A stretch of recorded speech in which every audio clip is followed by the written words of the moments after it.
Um, so let's just see here. Uh, we're probably just gonna have to like share mic and like not move it so much. Okay. So what we'll do is like, Yeah, you just like have it here. yeah, like how do you want to do it? Like, I'll just hold it here. Just hold it. I'll just hold it. This one's make a lot of noise. Um, hold it for a second.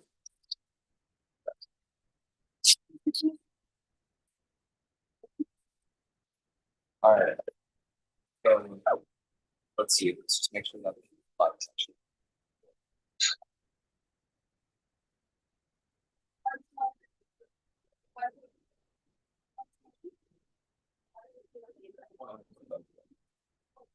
You have a lot of batteries.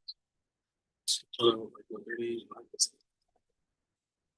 We're live right now. Live right Okay, you're live right now. So, now. Oh, okay. Confused.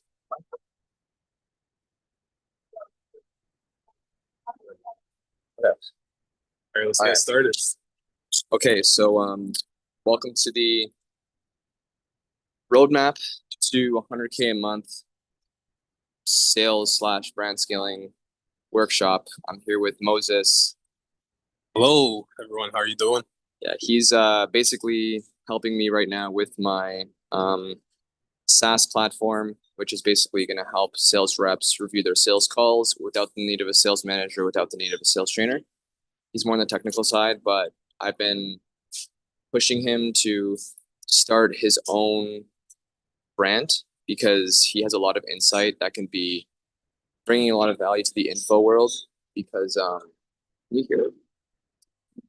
And this info world is full of larpers and people that give bad information, and I'll let him kind of speak about his background, but just keep it short and sweet. Like give your like your stature, like your degrees, like what you've done recently, like your courses, and like you know, Yeah. yeah. I'll So give yeah, you yeah. guys. So this is Moses. So he's the person that's going to be asking me questions, and I'm going to basically be giving him feedback as to how I scaled offers past 100 grand a month. Um, if you don't know me, sorry, I'll just like 1 second. My name is Daniel Salinas. I've been in the high ticket sales space for like 3 years now. I've been a high ticket closer for basically that amount of time. But while I was doing that, I was also consulting for people like Ty Lopez, um, Thomas Garnett, Prime Train, Property Hustlers, like, and I basically helped a lot of offers scale past 100K a month. Um, right now, I'm actually working actively in an offer that's doing $1 million a month, and yeah, and now we're launching my SaaS, and I'm an active sales training guy. So yeah. So this is Moses. Hey, thanks. Thanks, everyone. Okay, a bit of a background on me. I Yeah, a bit of background on me. I'm an engineer turned finance professional. So I do M&A right now, mergers and acquisitions. I help business owners sell their businesses and also buy businesses if they want to grow. So I've gotten a chance to learn a lot about the ins and outs of businesses, what works well, what doesn't, what people look for when they try to buy businesses, and what makes a lot of business owners lose value. So because of my technical background, I've gone super into AI, into tech. I've built some SaaS products. Currently working with Daniel on the Sale IO for sales training. Like this is this is going to take sales coaching and training to the next level. Daniel's been dropping a lot of his personal insights and sauce into this AI, so I can't wait for this to become available to everybody. Because it's I think it's gonna be a game changer, honestly. And he's been telling me a lot about building a personal brand and how important it is to share the messages and the insights that I've learned in the business world with all of you. So this session right now is really about getting some insights and using this opportunity to share with everyone as well, and ask some of those beginner questions that I feel someone with your level of experience might skip over because you're far beyond that now. So yeah, I'll pass this back to you Or do you want, or yeah, I'll start. we'll do interview style. Yeah, I'll do interview style. Start with my first question. Like, okay, as someone who's not like How many super, questions do you have? we'll go with the flow. You let me know. So we have like, to keep it short and sweet, I can answer them fast or I can answer them long. It Okay. depends on the amount of questions that you have. Yeah, let's say 5 questions. Okay. All right. So yeah, first question. As someone who doesn't have a personal brand right now, isn't like super active on the social media platforms in terms of creating, more of a consumer, how can I go to that next, that next level and become a creator and share and build that personal brand to help audiences and to, build an offer and scale it? Okay. So I would say, like, instead of like I want to look at you, but like we're like way too close. But like, okay, okay, yeah, okay. So I want to be in the frame too. yeah, yeah, yeah. So, okay, That's the third person. because like it's good if I'm talking to you, right? So, um, like the question that you would have to ask yourself instead of like, how can I go from consumer to like creator? I mean, that's like a very like watered down subject these days that like a lot of internet money people like just like shove down our throats, and it's like, it doesn't really give a clear insight as to how you can do that. So the question that you have to ask yourself is like, okay, like what is the content that I'm already currently watching right now? And then second is like, what do I know for a fact that I can do right now, and I can talk like with my eyes closed in my sleep, like anyone can ask me a subject about anything.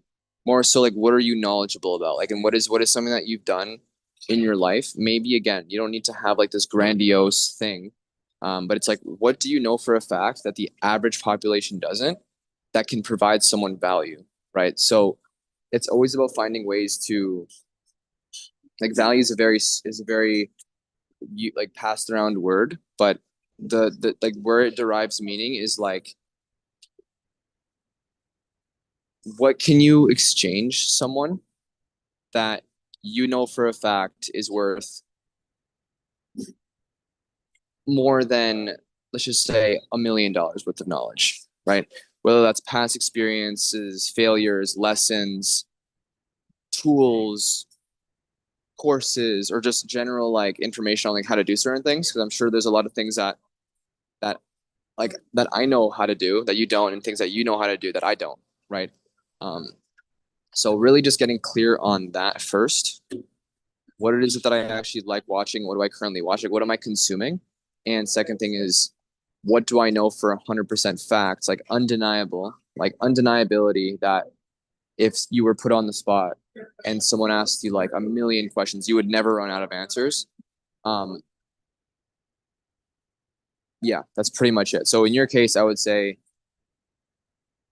lean management, corporate like structures, like management structures, analysis stuff, accounting stuff, engineering structures, like hiring, a lot of things that I feel like even in the online world, people don't know. So it's just like finding out what it is that you know. And then obviously, I'm sure with the question that you have, we're going to find ways to like really get to the bottom of the funnel, because the information that you know may not necessarily be your main offer, but just like how my niche or my industry is sales, I might have sub niches like spirituality, leadership, energy, exercise, and I post about that. And I'm open about that, but my offer is sales training, which you don't have to know what your offer is now, because you still have to provide value to the marketplace and see what they want from you.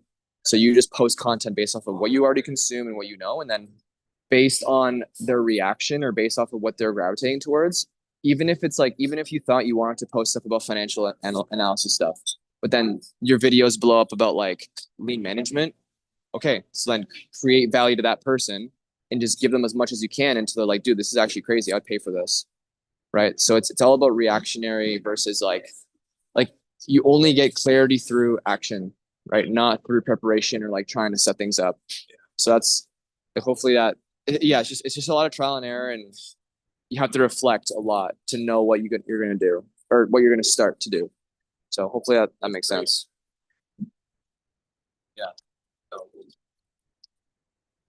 Yeah. Yeah, that's a great response. And the whole theme around like reflection, I think is super important. And I'm a data guy. I love looking at the numbers and seeing what the numbers are telling me. So let's say, I've done the reflection. I see there are these three, four things that I think can provide $1 million worth of value to, let's say, business owners, for example, and helping them avoid some common pitfalls that kill the value of their company or help them, avoid, going bankrupt if they're having issues managing like their cash flow, for example, or helping them create systems that can enable them to, you know, maximize the value of their customers and like price things out. How do you know how much to charge, etc.?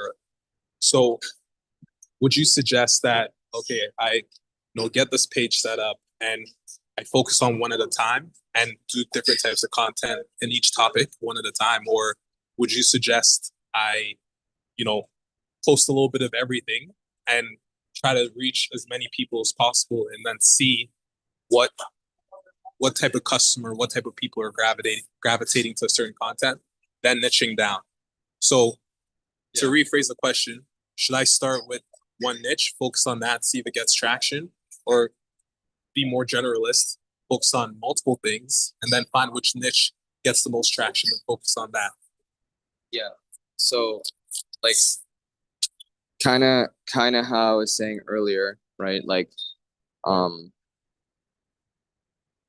you're obviously good at something, right? Like for example, someone who knows they want to be a fitness coach or knows they want to be a boxing coach, their content's not just going to be about how to swing or how to use your footwork. It might be a combination of footwork, technique, cardio, conditioning, mindset, you know, goal setting, leadership, discipline. Like there's a bunch of sub niches and subcategories that you have to get aware of. So it's like first you have to ask yourself, it's like, okay, what are things that I know for a fact that I can charge for? Even if you don't feel like you're a master at it. Like for example, you want to be like a syndicator, which is someone who is one step ahead of your target audience, right?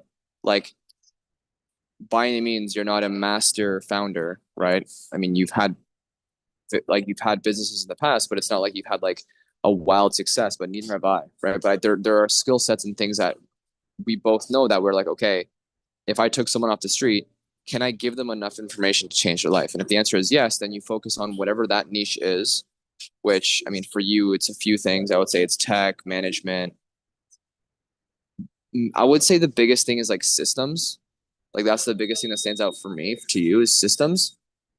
And then you basically find subcategories beneath that, which is like business, mindset, accounting, management, leadership. There's a million sub niches, right? A personal brand is what you have to focus on. And if you look at Joe Rogan, one day he's talking about aliens, the other day he's talking about mushrooms, and another day, like, there's not like a statistical thing where it's like, okay, like 10% of my content has to be this. No, you just post whatever is working. And whenever something is working or format is working, you just milk it dry, right? That's why there are certain offer owners that pivot offers because they know that marketing is cyclical. And, when it's raining outside, you have to be outside with the bucket because it's not always going to be raining, right? So you post, you post, you post, and the name of the game is volume. If you just post one video a day and you're testing out one idea a day, it'll take you like 3 months or 4 months to know what's working versus if you post 3 to 5 reels a day and you can split test and track the numbers and the data and the watch time. And just based off of what the data is telling you, based off of watch time, engagement, right? Forget the views. Views is just vanity, right? What you really want to focus on is saves and shares. Because if someone watched a video and they shared it to someone else, then that means the video is valuable and they're trying to give it to someone else. So they thought it was funny, right? If they save it, it's because they genuinely thought it was valuable and they want to watch it for later. Likes, not the biggest lever puller. Comments, I mean, you could read what they're saying. Maybe they have questions. Maybe they're more engaged. So I would say like that's like a bigger one. But the biggest one is shares or like reposts, share slash reposts or saves. Those are the biggest ones. So those are the biggest outliers. Um, those are your key performance indicators. And then you make a data-driven decision after like 3 to 4 months. Okay, like based on my content, like I've seen a bunch of these videos flop in this category, and these videos do very well. But the one thing about content too is that like you can't really determine what's a good niche if you haven't like actually done everything in your power to make sure that that thesis is true. And the way that you make everything in your power to make it true is you have to post the same video, but one with a different hook, one with a different value portion, one with a different CTA. Like one video can easily be 5 videos, right? But you don't want to post all those videos all at the same time. What you can do, actually, sorry, I'm gonna take back what I was saying. Instagram does have a feature called trial reels where you can literally post like 30 times in one day and there's no repercussion. And it'll basically show your videos to your like non-audience, like not your non-followers. So you can literally go viral on trial reels and post like every format, different hooks, every single video. Like when you film a video, it's like you want to say like 10 different hooks. That's 10 different videos. And then when you do the value portion, you make the value portion in 10 different ways. Instead of a listicle where it's like 3 ways, you do 1 way, or you do a takeaway, or you do 5 ways or 10 ways, like top 10 or top, you know what I'm saying? Yeah. Like the value portion. Oh my God. The value portion is one thing. And then obviously you want to like experiment with the CTAs because when you do CTAs, it's like, okay, you know, we're talking about comment this or follow for more or share or save this video. But main thing is comment because you want to give something to them. Like you want to give them an offer that's so good they can't say no. So whatever video you're making, you also experiment different CTAs. And if you do that with all your sub niches, right? With your main niche being whatever it is, from there you can make that main decision and then you can start going more intentional with your offers. But just so we can get into the next answer and I don't keep on rambling, like while you're doing all of this, it's also very important too to like with your stories and with your bios and on different platforms, you're also testing out what people want because imagine content just being like on a highway and you just have your sign up. Not a lot of people are going to like stop. You can't expect that. It's just kind of like they're just looking at you. And the more times they look at you, they're kind of anticipating, oh, this is this guy again, right? So it's all about volume, but not only that, like you want to be able to give them an offer that they actually go out of their way, they get out of their car, they get out of their way, right? Even if it's a subtle DM, that's a lot of friction for an average user that just scrolls all day, right? So, or a business owner that only uses their phone on the toilet, right? So you have to be very intentional. And when you're posting videos, all of your reels have to be giving some form of value. And then additionally, you have like a comment CTA where it's like comment this word and I'll give you the full guide, or it's like comment this word and I'll give you like 10 more examples. Yeah. When you're doing your freebies to your actual core offer, you want to think of it as a value stack, right? Because whenever you want to charge more or whenever you want to give more, whenever you want to increase the price tag, you always got to think of 3 metrics, which is depth, volume, and access. Depth is like you're going deeper into the subject. Volume is like you're doing more of the subject. So for example, like if I'm a content creator showing people how to box, right? Depth is like I go deeper on what I talked about on the reel and I go on for it like in a whole PDF format. Deep depth. Volume is like here are 4 different swings, 4 different punches. Then access is like, oh, okay, here, you have a weekly call with me, or you have a school community that's free, or you have a one-on-one with me. So your value stack should always be incorporating those 3 things. But while you're posting and testing out your offer, you want to make it the least amount of friction because you also don't want to like get on calls with people for free. Like if you want to get on calls with someone, it's because you're doing a webinar or you're doing like a free weekly workshop, which workshops works very well. But your whole intention is to just like test, test, test. No offer is a bad offer. You never know what might work. You might think something might work and then you do something that you don't think it will work and it'll work, right? I tried the daily lives, didn't get a lot of traction, but it's okay. I mean, it's self-serving because it helps with my content, but I know what people are looking for, right? Even this is like a risk because I'm posting something that is not even anything to do with sales. It's just brand, right? But this might be useful down the road if I want to, show people that I know what I'm talking about down the road. So, you stay with one thing. You want to keep your page linear. You don't want to be like the a la carte or like the Walmart of your niche. You want to be like the Apple, or like you want to be like the one thing, right? If you keep the main thing, your brand gets more sticky because you want to create that association with, oh, this black handsome guy is the guy that talks about systems, Yeah. not about like leadership, right? Which I mean, you can, but it's like you want to make your stories and you want to make all your stuff relevant. Does that make sense? Really good So, stuff. but the beginning is the most confusing part. So that's why it's like you just got to be bold and you got to just try things. But volume is key, which is why like we're proving my content OS right now, which honestly, bro, like if I were you, dude, invest like once or twice a week where you literally just sit in front of a setup, in front of a camera, and you have yourself or your mom or your girlfriend or myself just ask you questions about your industry and you just ramble. Because a video like this can be transcribed, time stamped, and it just extracted videos, and you can have a content OS that just like you're just pulling levers instead of like time stamping a video or recording one video at a time. Just make it as organic as possible because if you can just talk about something like this, it's gonna get more views because you don't seem scripted. You don't seem like there's an agenda, Yeah. right? But if I'm like talking to you and I do like a mini like hook, I'm like, yo, like if you want the full access, like reply, whatever, like I can do that, like pattern interrupts. So I would say that's the lowest hanging fruit for you. Just like literally setting up like 1 hour a month, even right now. Like I would say this week, schedule a time where you can just test because I can guarantee you it's going to be crap. Like it's not going to be good, but you just need to get out of the way because the more times you do it, the more comfortable you're going to get on camera and you can just talk and talk and talk. So like what I just did right now can easily be like 15 reels, which if I do that every day, that's 15 reels a day That's a lot. Yeah.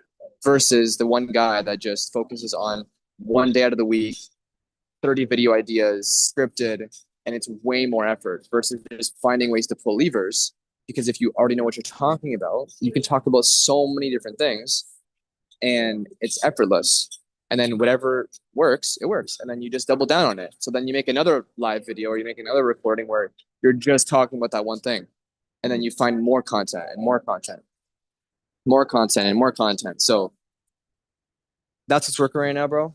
And before you answer the next question, Alex Ramosi's predicting that the number one format right now for the future because of AI and trust recession is live streaming, right? Obviously, it has to be executed properly.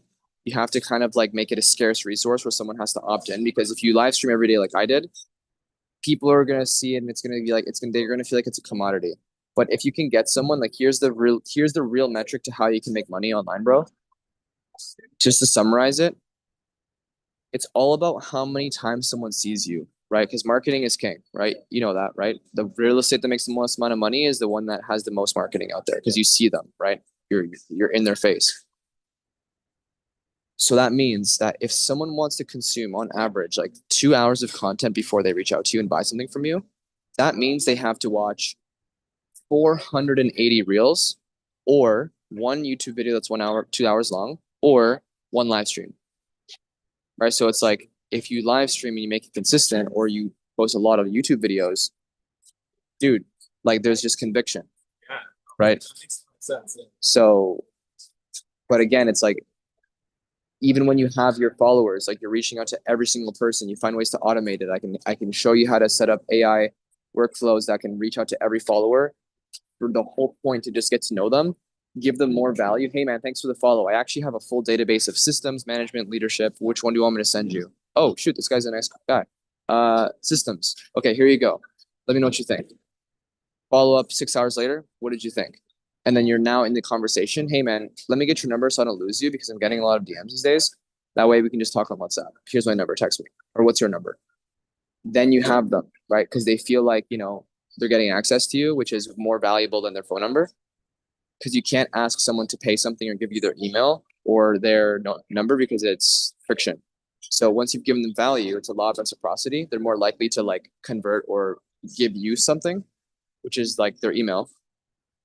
And the thing is, like, you want to get on calls with people and schedule like a workshop. Be like, hey man, like I'm gonna do like a workshop this week. Yeah. I already got like 5 guys signed up. Let's just sit and just talk about like what you guys want me to build, and we'll build it live. And then they basically tell you what they want, and then after that, you can make that like a freaking lead magnet. Yeah.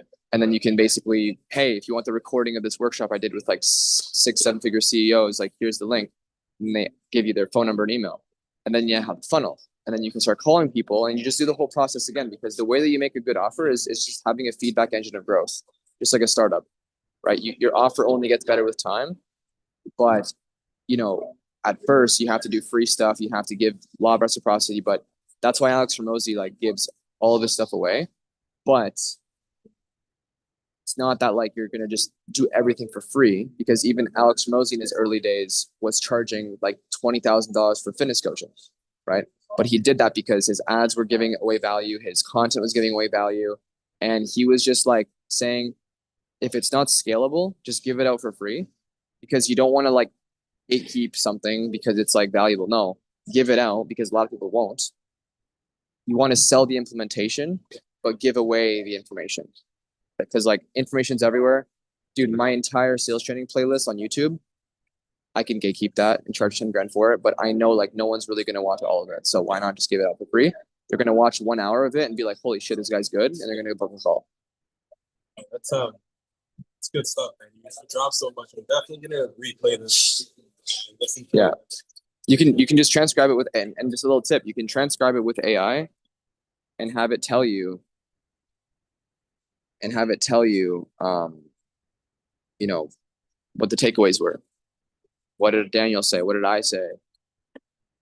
AI, bro. AI is king. Like if you're like you want to find ways to make levers happen, because the way that I burned out last year is I wasn't leveraging enough, and I wasn't creating tools or systems that allowed me to just, whenever I sat in front of someone, there's things moving in the business. But if the business is constantly moving only through me, then I'm not building an actual business. Yeah. So It's interesting. That actually speaks to one of the things that drive down the value of business, which is owner reliance. So when the owner is required to do all the actions that are going to move the business forward, they're not leveraging their time. They're basically just trading their time, which is the most valuable time in the business for whatever outcome that is. What you want to be able to do is delegate your time and gain leverage by getting people that can sort of replicate you or replicate different portions of what you provide to the business. So, if a buyer's looking at a business and they see like, hey, like this owner brings in all the sales, or this owner is responsible for like all the production, or this owner is like the person that ensures that everything meets the quality requirements. And if I were to add, like, just saw a message just came up. Yeah. That's one of my, I guess I would say, like future sales directors, and I'm training him to be a better leader. Mm-hmm. But the thing is, like, and then I also go on a call with Hamza, who's like my marketing guy, and also / appointment setter. And they constantly get on calls with me asking me questions. And I'm like, bro, like, dude, let's just figure it out, right? Like, think of the top 3 things that has to get done. Sorry, think of the top 3 ways to handle it, and then you pick the best one. Yeah. Right, because it's like you just have to trust your system, and you have to trust your team. Because once that happens, bro, you basically build a business where shit gets done. Like I wasn't expecting my content to be fully automated today, and it was. So I saw that, I'm like, wow, that's the power of delegation. I never really like made that, like I never really prioritized that, which is why like I kind of like burnt out last year. But for you, bro, that's kind of gonna be like the biggest thing that you can share with people, because if it wasn't for meeting you like 4 weeks ago, I wouldn't have realized like, oh, I probably should let go of my pride and like just hire a product manager and let them do their thing. Yeah. And then you came on board and helped me. And I was like, okay, like, I'll just let him do his thing. And you made it work. He executed. I gave you the trust, like just like law of reciprocity, right? These guys, I give them the trust. My sales guy just asked me, yo, someone's responding weird in the DMs. I'm not even gonna answer him. He's probably watching this live right now. And like, I'm just gonna let him think of his own solution, because you have to create, just like an LLM, it gets smarter. And realistically, bro, like for you to have a profitable like 30K a month business, just say you're bringing in like 50K rev, you're probably spending like 4 hours a week, right? Because you'll have a closer, a setter, and all you're doing is just doing fulfillment, and those fulfillment videos are and then turn into content and turn into lead magnets. So it's like your main focus for a long time is going to be fulfillment. And then one day when you have enough sales, you can hire someone who's as good as you for fulfillment, or you can hire your top client to be the coach. Yeah. Right. So yeah. But what other questions do you have? Yeah, I know we're starting to run short on time, so I want to get to one of the important questions that I think is on everyone's mind. Like, how do I get the most value or the most money from the offer that I'm providing? So how can I get them to pay the most for it, and I'm not leaving a bunch of money on the table? You just charge more. Start more. So it's a simple answer, and it Like seems like it's simple like that. why is Apple astronomically more expensive than Samsung? Well, Yeah, there's brand identity, there's premium, but the price also reflects status too. Because if you charge rich people prices, you're solving rich people problems. If you charge broke people prices, you're working with broke people. So it's like you want to charge as much as you can with a straight face, whether that's 30 grand, 40 grand, like you charge, bro, because it's much better to charge as high as you can and close one person at 10K than it is to close 10 people at 1,000. Because then they're all going to give you problems. It's 10 people, just one client, right? Even if you close at 10%, that's fine. Like you only want to work with people that you know you can get results from. You're not just trying to rinse them and like you're not trying to like have them pay you because it's fun. No, like you're genuinely you're charging based off of what you know they can make back. Like Alex Ramosi says, like you want to charge 10% of the value you know you can provide for someone in a year. If I know I can get someone $100,000 job per year, then that means I should be able to charge at least 10 grand minimum because they can make that back in a month. Right. So it's like, why would I?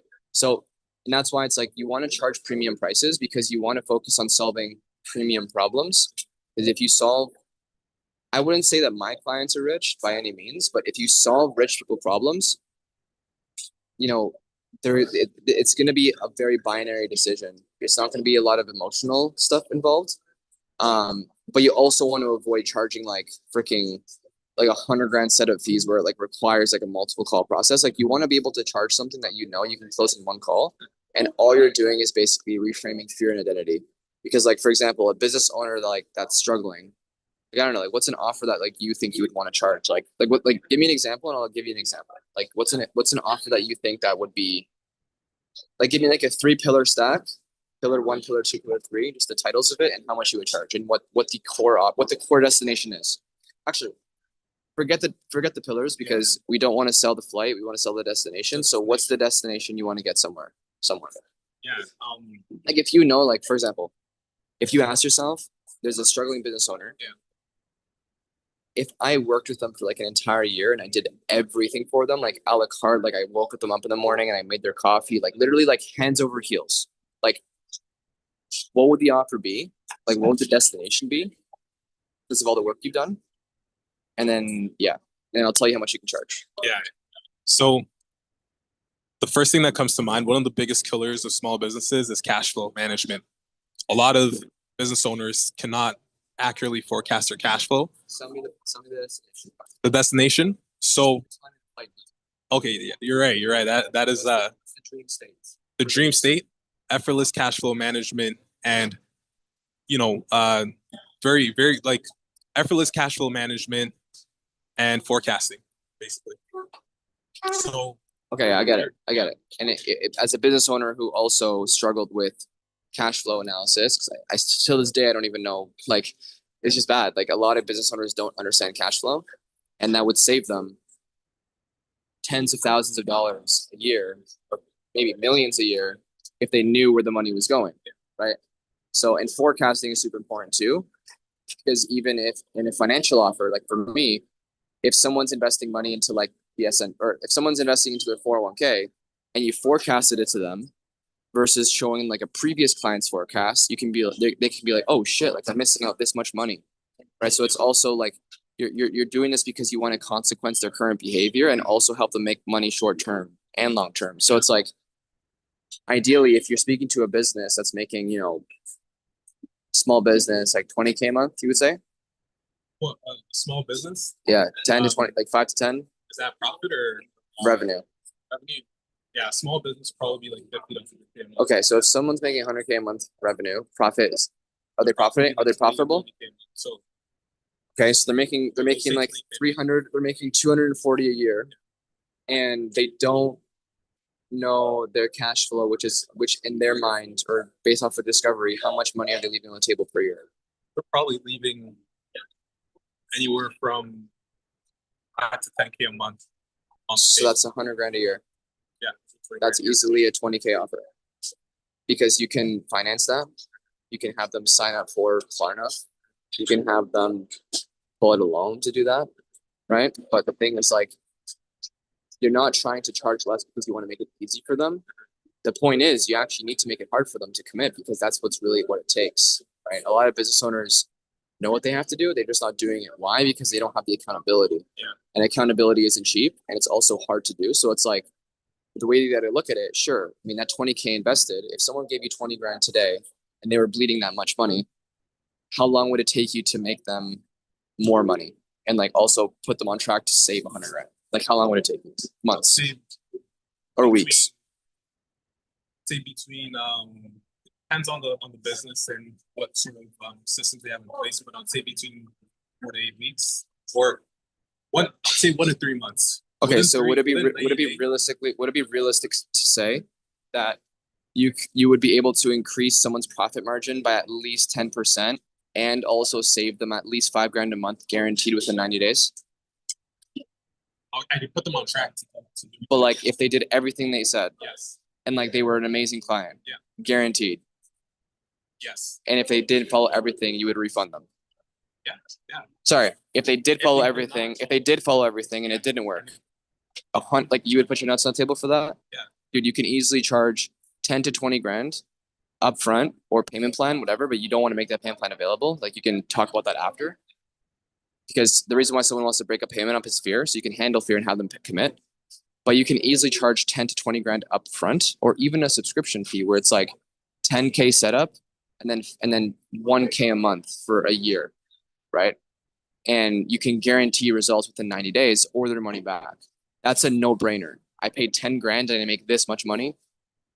Yeah. Like who wouldn't do that? The thing is to set that up, for life for the rest of your business. So once you have those systems in place, you understand how to, change your cash conversion cycle into your favor.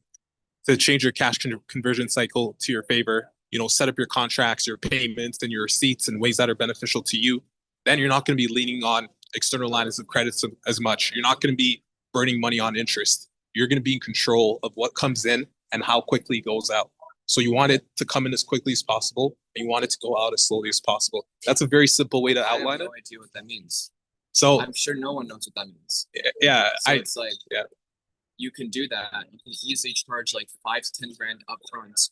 Sorry, you can easily charge 5 to 10 grand upfront for that. And then if you have a SaaS, you make your churn zero by delivering the result and then putting a software that like basically is like a parasite because they can't afford to not have it. It's like Go High Level or ClickFunnels. ClickFunnels, they basically have like a $20,000 upfront program, and then their ClickFunnel is like $97 a month. That's right. And then like the person will never cancel ClickFunnels because ClickFunnels is like one of the best. Okay, it's subjective, but it's like one of the leading click or funnel landing page sites that you can build. So it's like not only are we focusing just on upfront collection, one thing that people also forget, again, just to wrap this whole thing up, yes, 10 grand is like peon money. Like you can start charging 50 grand for that. Like you can get like government funding and charge 100 grand for your offer. Like I'm not even joking, right?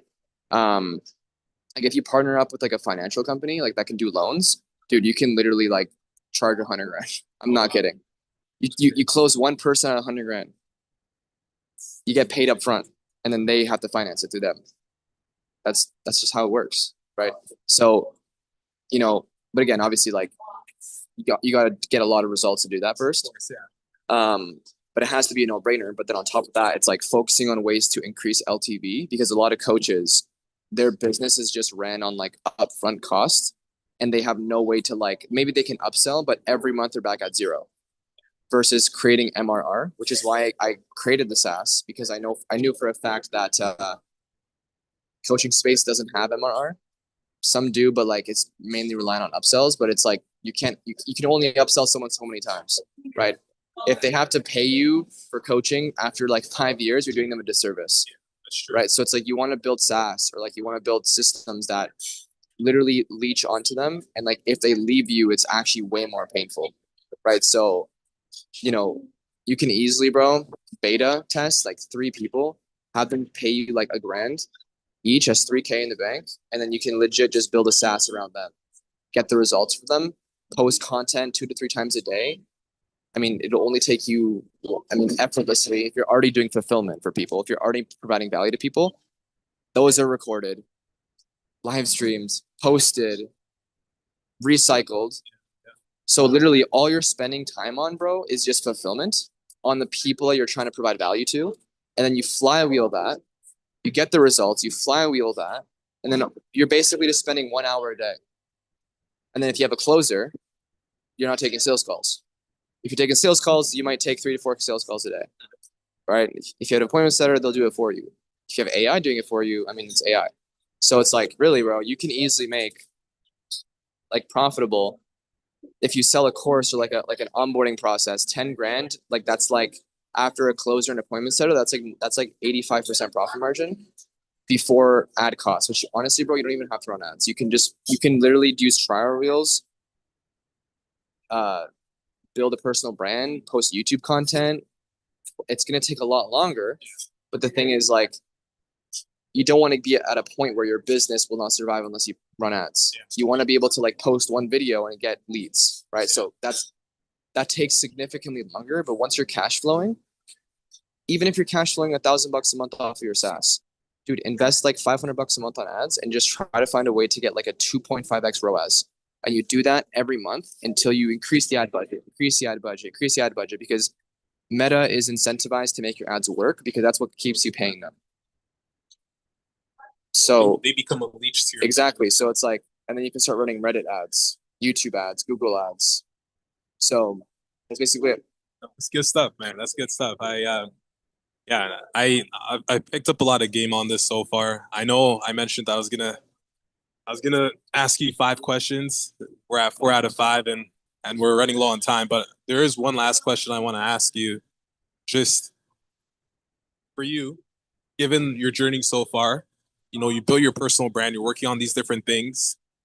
Where do you see the space going, and where do you want to put yourself in to maximize, you know, your personal brand, the tools that you're building over the next like 1 to 2 years? Yeah. So I've asked this to like a bunch of people, like even a lot of like industry leaders that make like a lot of money per month. And I think like the answer to that is, well, personal brand and AI is not going anywhere. AI will actually probably dominate personal branding because of like how crazy AI clones can get now. There might be some verification where like you can like Meta or like Instagram or TikTok will tell you if it's an AI person or not because they have to verify you first. That's where like uh in the UK they have what, like personal IDs. What is it called?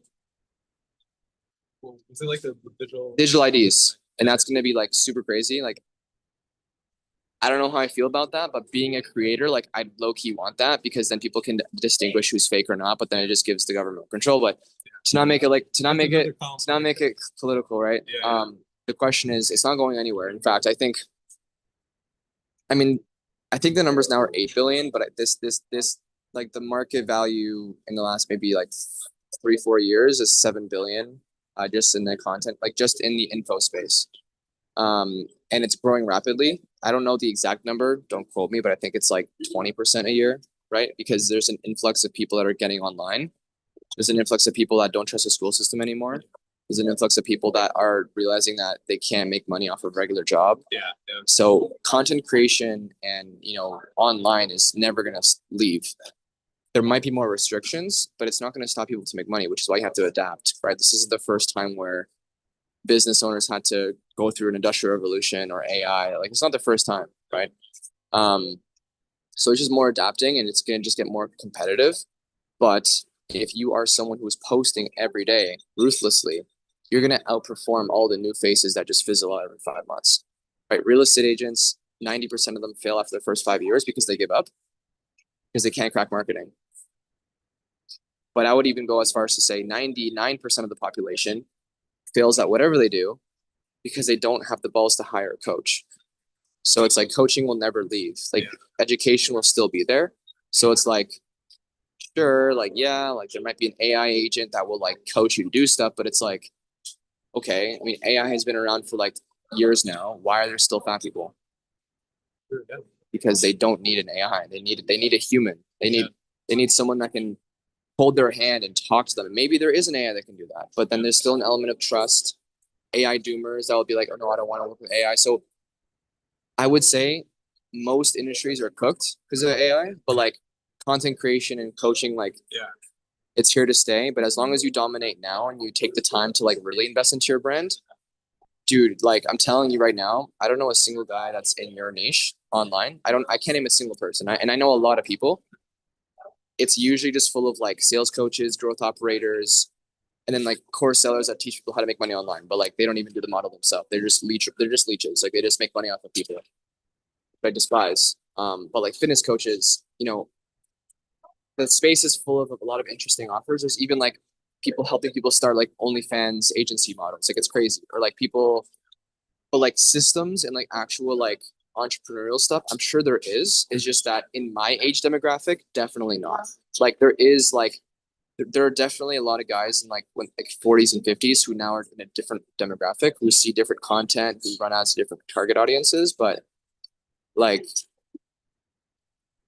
in like I would say like 30 and below, like 35 and below, like dude, there are guys that don't even know what taxes are. So I mean, I don't think anybody knows. Like even like people that are older that get into business when they're older, they don't know. In fact, it's probably a lot harder for them to like learn these things because they're a lot older. So it's like the way that you got to look at it, consumers want money fast. Wealthy people want protection and more time back. Business owners want protection, cash flow, and stability. Business owners don't want to pay taxes. Consumers don't like their 9 to 5s. You just have to sell based off of needs because I don't know the 6 human needs. Like there's a whole psychological thing about it, but if you just lean into that, for example, like last thing, my offer that I'm selling on right now, Budget Dog, it's a personal finance offer that helps high net worth couples or high salary earner couples get out of debt and build net worth. Every single person that I speak to makes 200K plus, but they're like in generational debt. Why? Because they don't have a good relationship with money, but that's just like a mental thing. But same with business owners. Like there are guys that make a lot of money, but they spend all of it. There are guys that make a lot of money and they just buy drugs or buy prostitutes or like, buy a Lamborghini and then don't file their taxes. And now there are rappers that get into loan debt and like they're like now like look at Drake, right? So it's like this stuff is not public knowledge, which is why I think you'll do very well as long as you just really study the human needs and find ways to make your content, your copy, your funnels, your messaging hit like the receptors in their brain that like makes them have like that fight or flight response and like they basically need it, right? Because like for example, if I post content on how to make 10K a month online, I don't think there's a single person in this room or in all of Ontario that would be like that. I wouldn't want that. Everyone wants that. So you have to find things that people want, and then you find an offer that's so damn good you can't say no to it. It might be scary, but it's a really good offer, and it'll save them years and millions of dollars of time and money. It's just like you can easily become like a staple in the industry as long as you play your cards right and you have a good sales team, which is what I'll help you do. I'll help you place closers. I'll help you get all that stuff. I'll install my SaaS. I mean, we're building it together, so whatever. But we're just gonna make you massive. But it's gonna take time. But if you don't start now, like you're never gonna get there. So Good stuff, man. Yeah, just before we wrap this up here, I want to thank you for, your time for dropping the game, the sauce. Looking forward to rewatching this because honestly, like there's like 100 things running. Yeah, please do. Please do. And yeah, and just yeah, I'm looking forward to really diving into things. Stay tuned. I'm hoping we can have this live again in like 2-3 months, and I can show you what progress I've put together. I mean, hey, I'm probably gonna be doing a weekly call with just business owners because it's gonna be you. I have a fitness coach, and I have like two other guys that like are trying to build their own offers right now. So I'm sure I have a lot to share on that. So yeah, like I mean, we can probably do this live for sure. So yeah, all right, bro. All right. See. See you later. All right, thank you guys for watching. Like and subscribe, and see you later.